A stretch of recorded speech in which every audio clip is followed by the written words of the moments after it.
Bonjour à tous, nous sommes le mercredi 19 octobre, il est 15h, c'est l'heure du flash présenté par Romain Bercher. Bonjour à toutes, bonjour à tous. Au sommaire aujourd'hui, la mort de l'otage française enlevée au Kenya, la visite de Nicolas Sarkozy à Nice et notre page sport sur la dure soirée des clubs français en Ligue des Champions.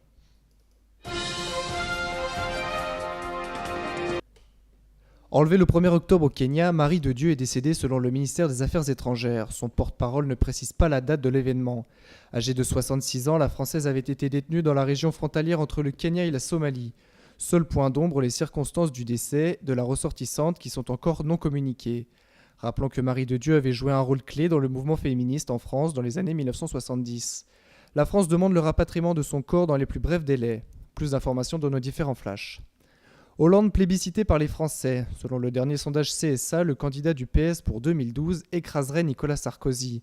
Il l'emporterait avec 62% des voix au second tour contre 38% au président sortant. Notons une baisse légère du Front National qui pointe en troisième place à 16% d'intention de vote. C'est dans ce contexte que l'UMP organisait hier une convention intitulée « Le projet socialiste, le grand malentendu ». Après 2 mois monopolisés par la primaire citoyenne, l'UMP s'est offert une séance médiatique. Le parti présidentiel estime que les annonces de la gauche coûteraient à l'État environ 250 milliards d'euros. Au total, ce sont 16 ministres et une vingtaine de parlementaires qui se sont succédés pour décortiquer les propositions socialistes.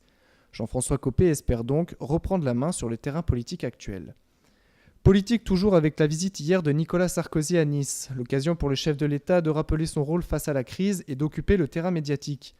En compagnie de Christian Estrosi et de nombreux élus locaux, le président s'est rendu sur le chantier du Nice Stadium pour ensuite rencontrer des jeunes bénéficiant des différents dispositifs vers l'emploi. Pour son premier déplacement en province depuis l'élection de François Hollande comme candidat du PS en 2012, Nicolas Sarkozy est resté dans les habits du président, pas encore dans ceux du candidat, du moins en apparence. La crise économique en Europe ne faiblit pas. Moody's vient à son tour de dégrader la note souveraine espagnole.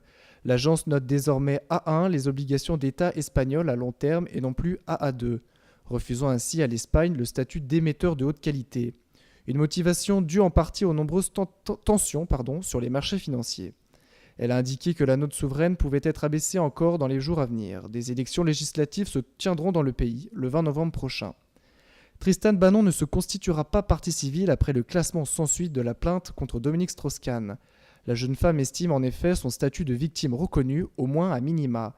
Début juillet, alors que DSK était inculpé pour tentative de viol à New York, Tristan Banon avait déposé une plainte contre l'ex-directeur du Fonds monétaire international.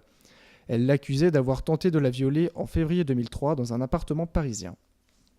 Sport à présent avec la défaite hier soir de l'Olympique lyonnais face à l'ogre madrilène.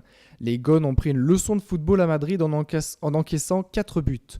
Dominés toute la partie, les Lyonnais partagent désormais la 2e place du groupe avec l'Ajax d'Amsterdam.